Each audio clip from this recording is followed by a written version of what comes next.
Welcome to the last assembly. Crazy.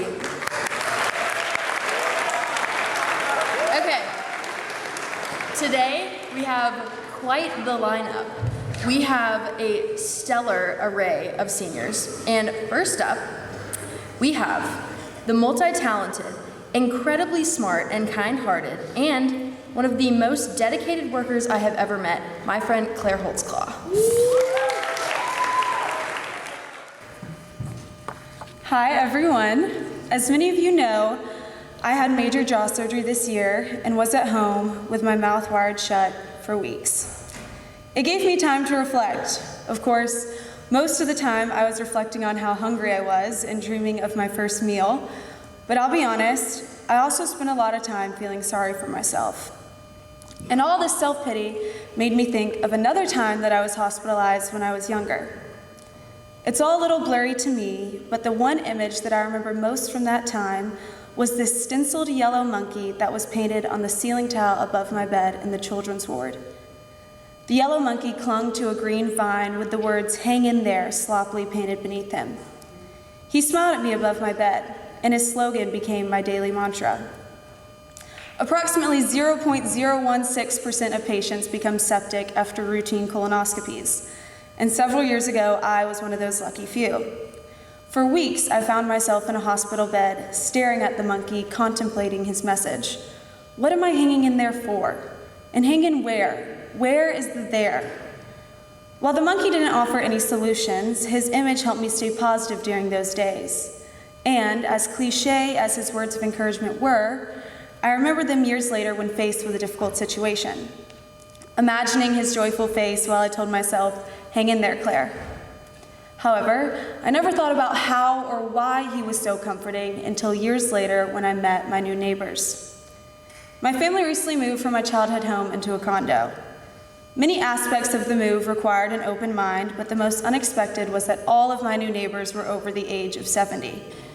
I was super unhappy about the whole thing and upset that nobody in the building was my age, and I was so busy thinking about how I would hang in there through this adjustment that I didn't even notice my neighbors' lives around me, until I met Terry, Barry, and Diana. Terry is in her 70s and keeps a teal stripe in her gray hair, a sign of her former hippie days, and we became friends by bonding over her kitten's irresistible cuteness. So we now pet sit for each other. Her husband Barry has Parkinson's and rocks on his electric guitar. He loves to tell stories, and although I've gathered from Terry that not all of his stories are true, they're still entertaining and brighten my day. I really bonded with my new neighbors, and far from being boring, they've told fascinating stories and given great advice. Nothing gets past them, except that they still occasionally think Eli is my brother. However, Diana, my widowed next-door neighbor, has been the most impactful. Diana struggles to get around and often leaves her car trunk wide open.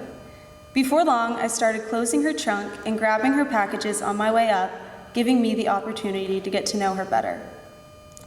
One day, I rush upstairs, intending to drop off Diana's packages when she answers the door.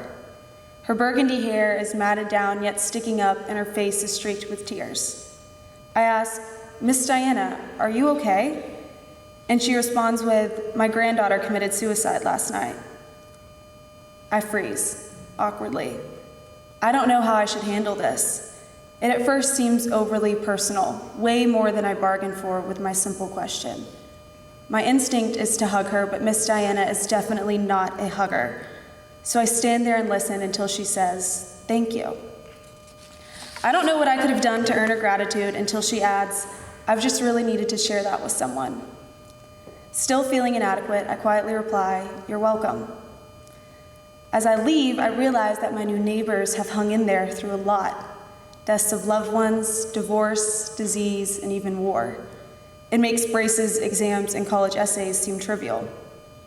I remember the yellow monkey from the hospital and how his presence comforted me in my own time of need.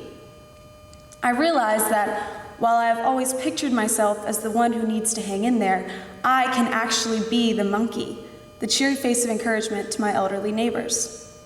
Through helping them and listening to their stories, I offer friendship, and in return, they provide wisdom, showing me through their stories what it truly means to hang in there.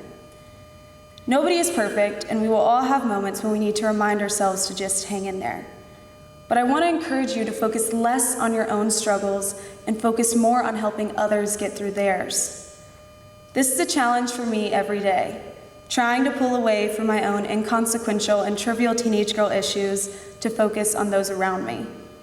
It's hard to not be self-absorbed in our own issues. However, what I've learned is that it doesn't take much to help those around you hang in there. You don't have to completely forget your own life and dedicate all of your time to others, because most of the time, all people need is a smile, or in Miss Diana's case, just someone to talk to. So, if I can tell you guys one thing, including myself, it is to think of yourselves as the monkey in your community. Be the cheery face of encouragement, motivating those around you to hang in there.